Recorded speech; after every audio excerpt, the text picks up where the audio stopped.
नमस्कार, आप देख रहे हैं सिनेमा अपडेट्स और आज बात करेंगे तलपति विजय की फिल्म जननायकन को लेकर, जो लंबे टाइम से कंट्रोवर्सीज और लीगल कॉम्प्लिकेशंस में फंसी हुई है। फिल्म अब तक सिनेमास तक नहीं पहुंच पाई है और मेकर्स लगातार कोर्ट कचहरी के चक्कर काट रहे हैं, जिसकी वजह से उन्हें हैवी लॉसेस भी झेलने पड़ रहे हैं। इस पूरे मैटर पर अब तक तलपति विजय चुप थे, लेकिन अब पहली बार उन्होंने खुलकर अपनी बात रखी है। हाल ही में एनडीटीवी को दिए एक इंटरव्यू में विजय ने कहा कि उनकी पॉलिटिक्स में एंट्री ही जननायकन के रास्ते की सबसे बड़ी रुकावट बन गई है।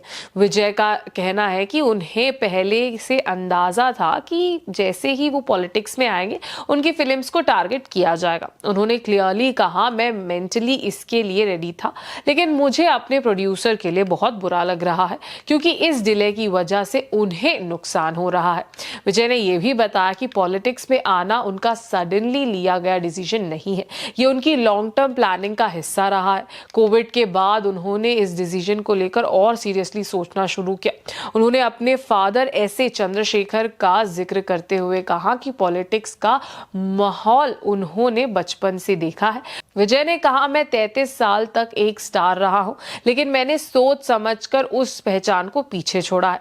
मैं पॉलिटिक्स में किसी को प्रूव करने नहीं बल्कि जीतने के लिए आया हूं। विजय आज तमिलनाडु टीवी के पार्टी के फाउंडर और प्रेसिडेंट है और अब वो फुल टाइम पॉलिटिक्स में एक्टिव होने जा रहे हैं। जननायकन उनके फिल्म कैरियर की लास्ट फिल्म बताई जा रही है। इस इंटरव्यू में विजय ने शाहरुख खान का भी जिक्र किया। उन्होंने कहा कि वो शाहरुख खान की स्पीच और कम्युनिकेशन स्किल्स से बहुत इम्प्रेस्ड है। विजय मानते हैं कि शाहरुख खान की लैंग्वेज क्लियर, इफेक्टिव और लोगों तक सीधी रीच बनाने वाली होती है।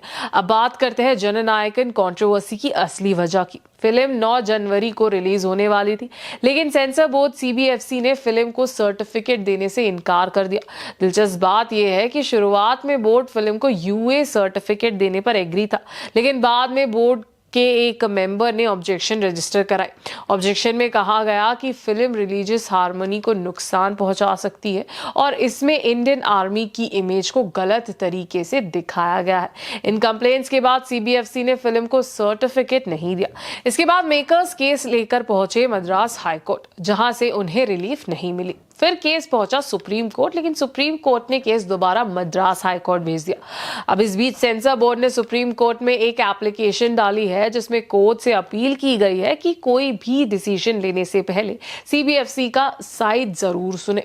फिलहाल मैटर अभी भी जुडिशियल प्रोसेस में है और फिल्म की रिलीज पर सस्पेंस बना हुआ है। विजय क्लियरली मानते हैं कि पॉलिटिक्स में कदम रखने की कीमत उन्हें अपने फिल्म करियर से चुकानी पड़ रही है। अब देखना यह होगा कि क्या जननायकन सिनेमास तक पहुंच पाएगी या ये कंट्रोवर्सी और लंबा खिंचेगा।